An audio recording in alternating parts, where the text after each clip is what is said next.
pa khangin pa in kahung viluvin chapa khangin ta sata kalung lethisanin kahung let dovin lagaw khangin lagawin kahung viluvin. Welcome back to my YouTube channel. Padmas achun Eiho Kuki chin mitzo te adinga ikinep now itabong kinep na kumhiza chuteng le pathinin e ngai lu zalwa kinep na itabang eipe wa itabang isan diuham ti thu ho kana season tuni ni ko ahi pathinin e ngai lu zalwa itabang sanpha ai lo ala itabanga iti e puyuham ti ho kan seiding chuteng le eho adinga thupun adia hichi pathinin e ko now pathin thagau thing thupun hi mi tam ta in ilungu aboizin ata san lo hiti chun iki khian ovin hiti chun mi tam ta in hichi hi kilhet na hi bove bible to ki tu pui ai lo wa hele thagau kilo ho kichep na hi bove ti in mi tam ta in asezin hi jong le tu ni ko hin pathin di ta hi na le pathin amma ta hi in e phun pe ai lo amma ta a hi na pa chu kain sei do ding hi in video clip jong innovate diu hi in aje chu pathin na sei na chun pa khangin pa hi na in kong kana villain pa hi na in ka hungen chapa khangin kata asata le ka thisanin ka hung that do ovin tu na gau thing khangin thagau vin ka hung vilovin nang ho kadei han ka cha ti ho thagawin kong ho lim pi ve thagawin ka kam cheng ta in ko cheng ta in kong ho lim pi ve tin pathinin thu phonin a season hi chu ve na hi le hi chi lai a sei do thu cheng chu koi ham pa cha pa le lagaw thing khang he a sei thei ding a chu satanin hi ti a cho sei thei ding hi pon ai lo wale midang hi ti a cho sei thei ding hi poi pathin khat se van le le se sim do pa pathin khat se inayo pathin chun ama bo chun hi so sei the hi ti hi tuni ni khon ata hi na pa le lungboi ding a hi lo na pa chi phun do no mo ven hi chute le pathin thagao ong ting le keima ka hung tai tin a sei jin hi keima ki ti chu pathin min a hi in pathin Mose a ko wa chun anam de han te pui do dinga isi ma so la chun keima ki ti pa chun ti ana sei ding hi ti na sei na hi chu pathin min hi na hi he je chun keima ki ti amang thei pa chu hi chilaya Israel te pathin tu ni ko a Jesus Christa e that do pau pathin ma cho hi ti hi sei do no mo ni hi chu teng le keima alpha le omega ka hi ti in thupun na jong tam ta sei jin hi tam ta ve sei ni hi koi ham alpha le omega ti a sei thei ding chu alpha le omega ti a sei thei chu koi ma chadang om pon pathin khat se inayu ipakayu Jesus Christa ti lo chu koi ma cha alpha le omega ti a sei thei ding koi ma om pon hi ke ma alpha le omega ka hi ti a sei thei chu ipakayu Jesus Christa ipathin khat se bo chu hi ti tuni ni ko hin pathin ha gavin hung vil naw khu ata hi poi ta san the hi poi ti a lungop kai na nei ho zo sin jong tu ni ko apanai ilung op kai ta lo di pathin di tai hung vil he ti pai e he chit be wa ata san lo hon ita san the na di wa tu ni ko a hi adi ta hi na pa chu bible thu to yo akitu mo na I ma cha om poi ti pai tu ni ko a hi kain phun do hi in pathin di tai ni hung vil pau hi inam pung pivin ilung he yu hi tin ama lung de ya chuan ama kom bel hi te ti hi tu ni ko a kitep na no mo hi in tun video clip neu cha pa khangin pa in kahung viluvin chapa khangin ta sata kalung lethisanin kahung let dovin lagaw khangin lagawin kahung viluvin na ho nam ko cheng ta in kahung za sa vin hichi lagaw o cheng kaphuna lagawa kahung vil naw adem atai tom au ma hele tun so na hu hing na achan ding ho jong kasu la pi ding hi aji chu ke ma lagaw ka hi in lagaw ka hi na ai tai to ma chu atun so na jong ai mati chana jong ke ma achunga kalung thei ta lo ding hi hin nang ho ata san ho wang mi ham pha na hi ve aji chu kalopi na ka chan khom pi ding van mi ka sim nam na hi tauve abanin inzo bachun pathin di ta hi na pa video thana dinga chun kana seitan pathin di ta tu chunga pathin lagawin evil adi ta hi ti pa chu kan seitain tu hin pathinin malaya Egypt gama su changte Israel te pathinin kanam de hante ati ama ho puido dinga chun pathinin Mose na thangin Mose ana kovin hiti chun izima su chang nawa ko na puido sa in kanan gam khoi zu le bong noi lun na chun pathinin ana hlunin a hi hijita tabanga chun tuni ni khon jong pathinin Israel te chu ta sa adinga kanam thlen te a hi in nang ho hi thagawa ka cha te thagawa kanam de thlen te ka cha te na hi ve tin e se vin a hi hichi chun tuni ni khon jong malaya Mose aman cha so changa Israel te izima ko na aga puido sa banga chun tuni ni khon jong Mose ana thlen bangin Eiho ding in jong pathinin lamkai pha eihen pi tauve ti hituni ni khon in phondo diu hi kan phondo ding a hin em mitam ta kuki nam pi taw na kiti ke anti achun in a taw ziovin pathin in thagawa I hung vil diu chuting le lamkai pha pathin eipe diu in a taw zivin a hi ai la pathin in thagawa I hung vil diu jong in a taw vin pathin in itaw naw asangin thagawa I hung vil phadvin mitam pin in a hetim kitapovin a hi hizechun ka sopite ho tuni ni kho hin atha in gel ke roite pathin in hung vil naw hi ata abi among hi ti tuni ni khon ka seido nomin a hi chuteng le in a taw naw bangin lamkai pha Mose banga lamkai pha ingai cha ve ti a ise ziwa chuteng le taw na azong lamkai phai pi na dinga pathin koma in a gel do zinga taw na azong in a manjing to thonin in a taw jing to thonin tuni ni kho in pathenin in namuwa dingin hiti chun Mose banga lamkai dingin lamkai eitun pi taw na hi tu hin inam lamkai diwa ami pa kami pa ti in pu ps pathenin kami pa tin ama he pathenin anathil gun sa ahidan le aman anatun sa ahidan pathin ama ta in aphun do na video clip ho kahin la khomin hi chaw zo se chu kami pa ti a anatun sa ahi na phun do video clip ho cha ban cha inangai khom diu lunglut ta anangai den kahin ti ma ve tun video clip ho anangai ta hoite kami pa solving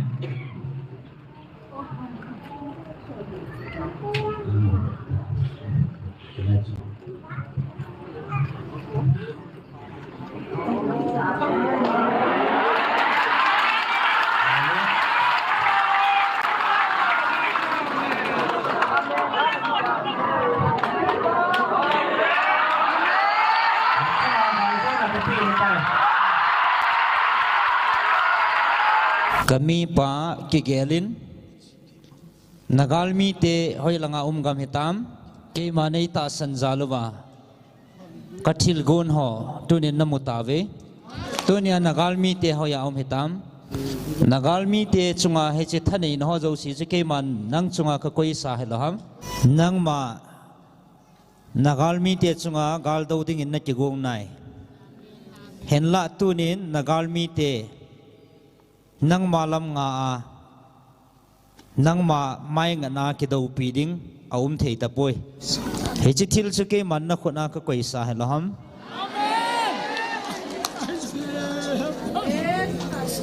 aji chu nang man jong ke manei ta sanin na ta san na dat ta ka vat na ta san na dat ta zala ke man he chi na ka to pi nei tai hingjing na pathin hin bel mi pa chu mi ham pha he tunin nagalmi te daudingin dal chun za montin na hol moding a hi hichuke man ta sanna ko na kabi kathil go na hi keima ki got na bangin kalung thim na tong khatai gal zona cha kapi nei tai hallelujah aji chutu patta chun kawan tir hola hat pin mai kalin acham jam choi jin no din gal ka zo pi tai tin sam le le oging ta in Vannoi ki thongin asamin he chi chu ke man na ho nam pi ka vil na le na ho nam pi ka ngai lut na tun jong sam na lai na ho ding in gal ka zau tai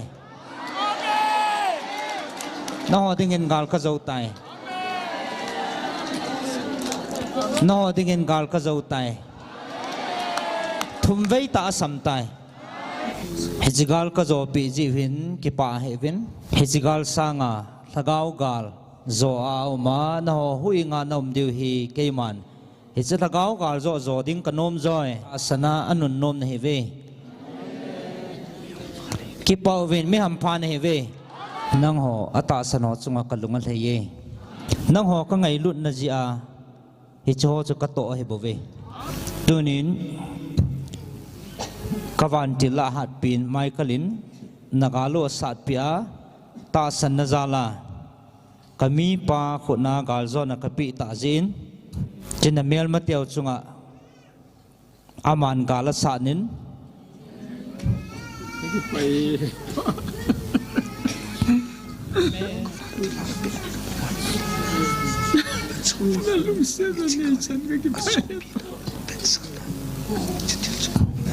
kavantil Michaelin hiji gal zona anei vatsa nain hiji gal zona chu kami pa khona kapi hitai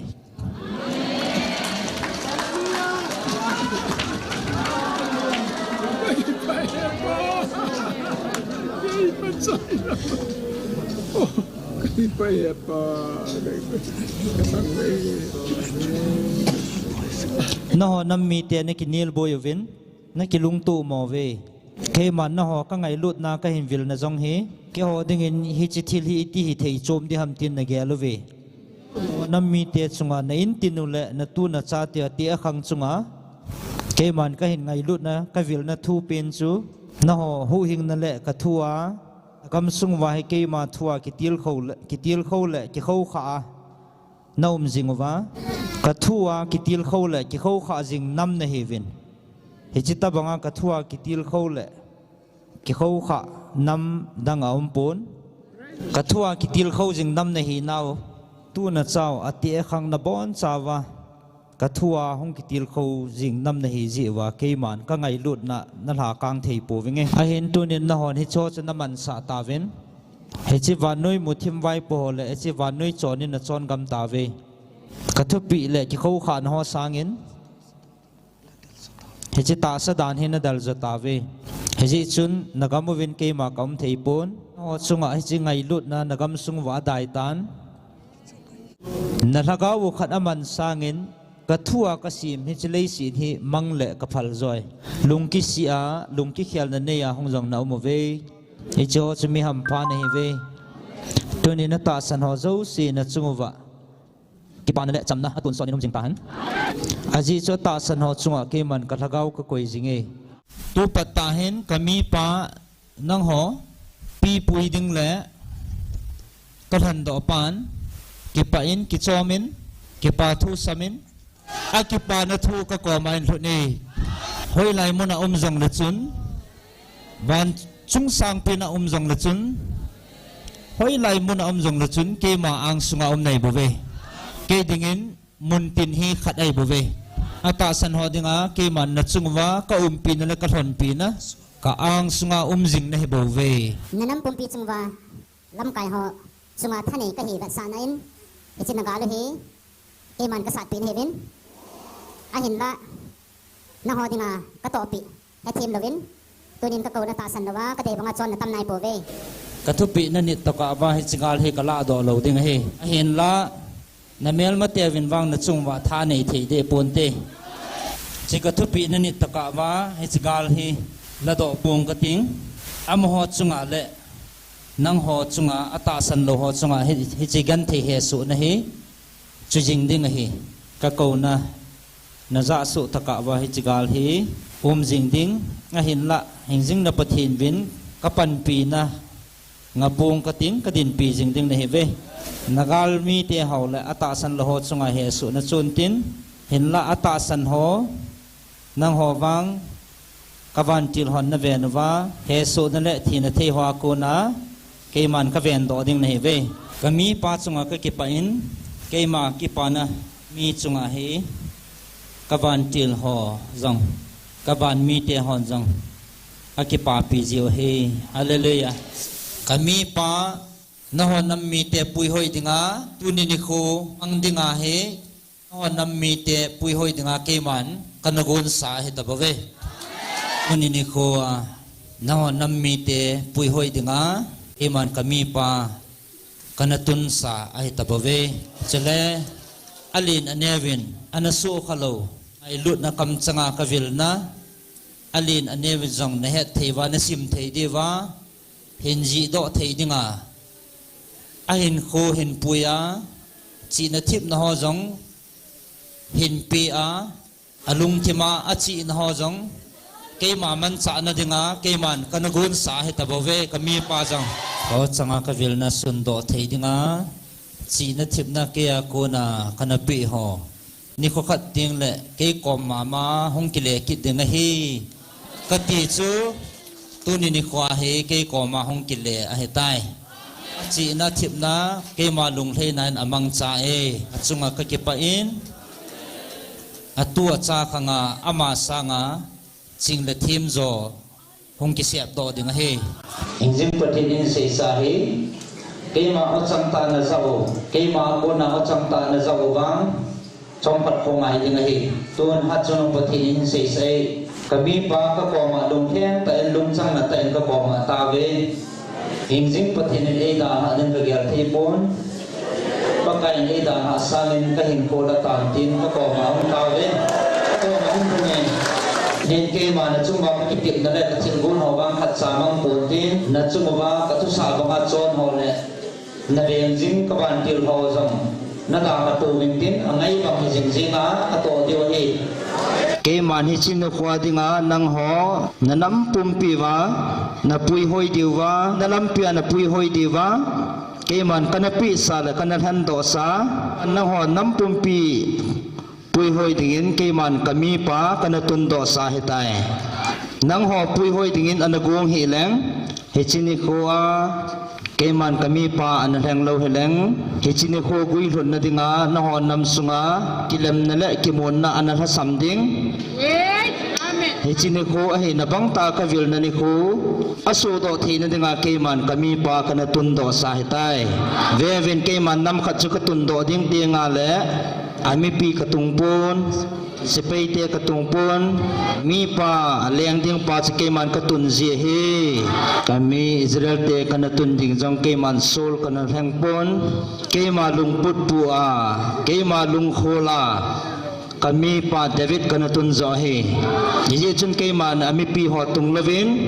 leng ding kana tun ji he koi machanam kanam de han te jing jong hiti a Michael van til to kasol hom kakithopi kapan pi ompon anamu kahu do ding ting mi khat ka thangin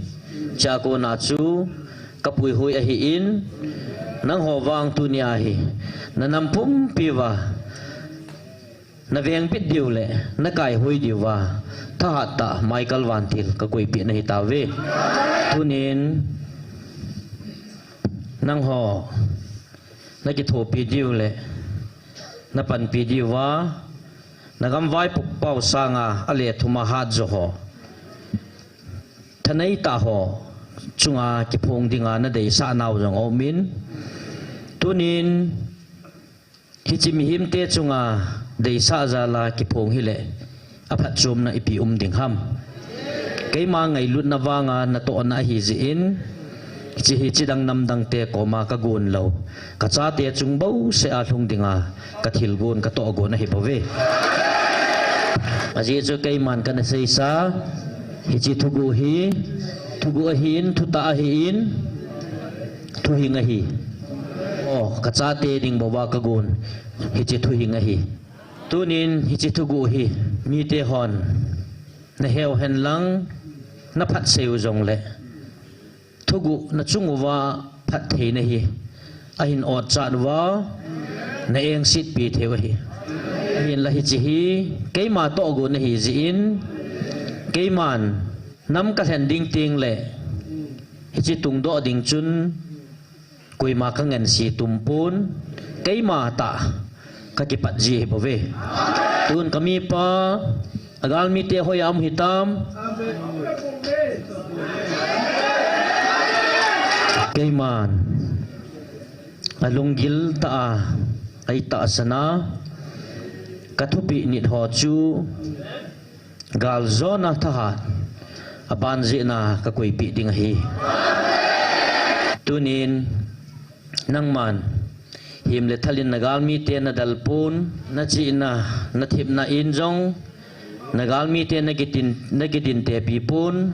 hi chelai muna nangma nei ta keima nei ta sana namil hi a keima nei thei hi nagal mi te tha sanga ale thuma hat zo a keiman kaman sa hi praise the lord aji chu keiman nang ho hi ta sa agal sa dinga ka ko na hi povin hi agal sa dinga ka ko zo na hi bove tuni ni ho a nang hon mit hi a nei lung thei naw hi hi chigal na zo ding jing seu hi pon tin khang som gya na tu na cha teo phat thei na khung thun thei na dinga zong na mit hiu hi kaman cha ding hi turabanin pupi as haukip kami pa ti Pa Pathen anatun do sa iho kuki nam mi ti adinga anatun ahi dan la anatun do sa ahi na chungcho na pathinin chan tam ta ama adinga hin gift tampi anape in hi chi gift ape ho i tabang bang gift ham ti hi ama in hiti a holim na anaphun do na gift ape ho anasim do na i tabang bang gift ham ti ho i het nom di hi in hi je chun hi tabang gift anape ham ti ho chu ama na sei do na video clip jong kahin ko in hi chi ho chu anangayo hitin lunglut ta in anapang hoite mi tarik thum chun cha gal ki pantan ke bengkong akam na lai chu ai la kahung lo wanga chu ve ta mi tarik sagil a chu pakain give in a pia evangelism an chin sa ta chu he je give for to sim do ma sau dina khadna chu nanam mi te nanga kuna lungmun na ni ding o hi nagal te ako nagal zona na kuna aume gal zona na ne ding a hi na chunga ka lunga lai ji hansan na le vai hok them na ka pin hi Vannoi azad dang nam dang ten kidangan sa de hi chi na zong ka pin hi he chan pi ju in pi sau ta chu gal ki pat dila pa na gal zo di su pakan aje zo mane sa pi di wai ja chu ai lo le tua se julaman lung he the ne di wa gal zu ka bol pi wai bo gal zu ka sim pi wai bo eti chula hiya zo pan pa ma hin he chi gal ken kala do lo le koi man la do thi pon te tina lai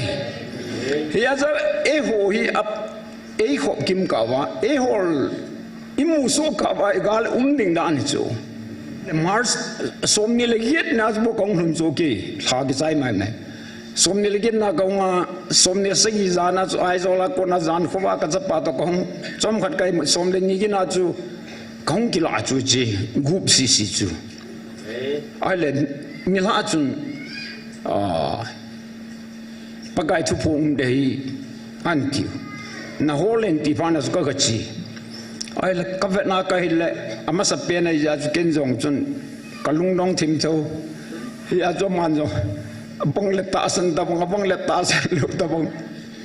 pa kai ka ta san ni he chu chun ni pi ben nam gol la ngod dinga khut za taw dinga vai kun ting get na chu na vai hop na gam zo si ka hu bit dinga hi atikin a hi jing wang chun e mim chun kikipa ham aman sa ji yong khelu ai lu le azop be yong khelu chu hiong la pakan in pui taw le Delia ki hon ho long chu town I nevin ain la September 22 ni chu Delia ki ho long chu ima chai ho da sei do ta pu be chu ti ai pha chun ni lai ni cha ka hongin evangelist ni ki tau sa khula che de gal pa gil ta han ka ti pakai ni hil jula nagal sat ne hi lai front line hi ko me na politics borne hi ko na ho gam thum ju nev sa ne ken lin ta ka pi gun he ti chula September 22 ko na chu chai tan ti lo kong ta chu na I tau chu September October November December January February sagu kai voma ji tau chun February som langa na pa kai hung ni chun mi lain ko do ta chu na kami pa hin solun tin kachin na chunga gal zona kapia hitai kipang thanumun keman gal ka zo tai nango ka lumon le na chungwa ka kipa na atun son jing ta hen tunia taw na le ho namit li lon na ho ta sa na taw na ho keman kami pa chunga ka koi tai lungmong en thanumun ponthon hang sanun gal zona ding kinemun meiti kongjingun 80 pitaw tu chun Pathenin I Nampiu e ngai lu wa I hung vilu wa I Nampiu tun do ding ago na chungchona nampi atun na ding a hin alam kai ding le ave sui ding a vai po ding katung masazi ti bangin Eiho Nam sunga dinga Mose banga ana tundo sa ana gon to sa PPS chungchang thu hin se ven steng le I tabong give thilpe ho apiam ti ho jong so hin ve sa tawin hi to kil hona hin Pathenin atun do le alen do amancha ala cha ho hi zana nei ta le hi ti achu ngai lu na nei ta ta san cha ti ho zo sin ai lo nam mi ti ho zo se in zana nei ta I bol jing diu he ti hi sei do nom ven hi Pathen tha cha ho PPS sei ta win anampi adinga alen do lamkai dinga eitun do pe uchung chona ga sei ding in evangelist nu chin khulam hi in chuteng le evangelist golhang thanglen se hi in chuteng le Dr. Hegin Amazon hi achi na thip na Pathenin kaman cha keima lo pin dinga kaman dinga hi ati bangin Amazon Pathen thupon ho hiti chun Pathenin azi do sa in Pathen thupon ho anazi do in hiti chun I Nampiu wadingen tengle Vannoi mipi ho ailo Vannoi mi te het dingen zong hiti chun anazi do sa in hi ti hi mu do thewen hi hiti a Pathen eilen do piu Pathen aman cha al hacha te le lamkai ho hi mipi ten zana nei tai bolwa to nopna ahilova ahile damna ti ho hi bol loading hi thilpha hi ti sei do nom ven hi azi chu Pathenin amilen do sa Mose jing jong chu anangai lu in hi chi Mose jing jong chu ipitiam iti a hele aso pipa aron hi in chuteng le aso pinu Miriam hi in ama ni chun Mose so anadem hlonin hi anadem hlonin Mose mai hin koma hi Pathenin thu asei the ham keini koma yang eini koma asei the chumetin Mose chunga chun analung hlang honin anadem hlonin hi chu pizi ham ti ale Mose chun jitha anane ya hi ti achu kusmi kha chu ji anane hi in hi chi phat la ya chun aso pipa aron hi in aso pinu Miriam hi in Mose chunga chun analung hlang honin ama do na thu na sei hlonin anadem hlonin hi ahin lahi chu ipiti tam Pathenin aza nompon angai nompon hi chuna ve sa chu Pathenin anam amilen do ho amiman cha ho hi angai jong angai lu in au khumjing eti mu do the hi cha chun Miriam chu ape pe na chun ata sa apha azengin Pathenin agaw samin apha azengin hi ti chun khupam langa ai lo wale nga amun pam langa hi ti chun sol do in aume na hi Pathen gaw sapna achang pai na hi chuteng le aron jong chu ahi in ani ron chun pathin gau sap na chang ronin hi cha chun Mose ama ta ama ma chun pathin hinga tau na nei pe na hi le hi cha chun pathin in ngai dam chan na chan na na in hi ka su pi te ho hi chi banga chu tuni ni kho azong pathin in aman cha a ren do a hi lo wa le aman cha tha cha ho a hi in chu teng le atun do ami pa lamkai dinga atun do ho hi in pathin in a apin anau te op khuma a sat gen thein ho ai lo le asu seding athat ding ho akona avian jing banga ho pathin in jong a cha te le aman cha tha cha ho chu teng le atun do lamkai ho jong hi pathin in op khum jing in aveng jing ti hi isu mi lo di hi he je chun zana nei ta ngai lu na nei ta i lamkai ho steng le pathin eitun do pi eithon do pi lamkai ho steng le pathin aman cha tha cha ho hi dem loading sei se loading a hi lo wa hi le to nop na nei loading hi ti hi tuni ni khon i sei do nom ven hi izen empty ale pathin in his tabang bol ho chu pathin in phu ala the hi ti pa hi mi pi zo se hi su ke David sei do nom ven hi a chai na penin pathin in ei ngai lu zaluwa ei ko now hi chi ko na o pathin thagau thing thu phun jong hi ata asan lova hi ho in jong hi ti chun ita asan lo ule chu ti hin tin a hi wanga chun ta asan lova sei si na dem ki ti ho hi dema sei si na ai lo ale to nop na nei ki to hi bol hi livin ikiti movin hi izenem ti a hele ki chan ta hi pathin in phu ala the hi pathin in na chunga chu thil nang chunga phu ala the hi ti sei do nom ven hi hi je chun pathin thu phun jong hi ko no o pa hi hoi ta in ngai hi tin dem na hi han lang ai lo wa hele to nop na hi han lang ai lo wa hele hi ti achu apalo lama mitil se na hi iman lo divin nampum pi kitim fin izenem ti ale pathinin a sei do in hi hizita bang hichi thagau thu ka phun do na ho hi to nop na le ai lo wa le ti achu amang chawai ho chu uma hele achan ding ton so na achan ding chan ge ya jong kala tha pi ding a hi tin pathin e phung do in hi hichu hi chi ji chun zana nei ta pathin e ko naw hi zana nei ta le athupi ho hi zuya ama ngai lu na o zadingin nampum pi la mi pi ho zo se ki ti mo ven hi tu ni kho a video kain sim na ho a mi na se hil ai lo wa hele de sa ji a sei wa lo ma le ki he thi mo hitin ki ngai da mo hitin pathin thu sei do na ho hi pathinin inam pum piu le ho zo sa ding emal som pe wilin pathe bo pe vintin steng le tu san ya ta san lo lai hon jong hoi ta anga yo hitin ilung khia loitin pathin lam be loitin ta san loitin e ma chang tum ki su thing na le ai lo wa le ki su di na le inam pum pi su di na nam pum pi lo hin na hi ta han pathin lo pi ki phon do jing na hi ta han ti cha chai na pe na sei do hin hi chan chun ana chai ta hote ka ki pa e a hin ve ho zo se chunga ki pa thu khin phong e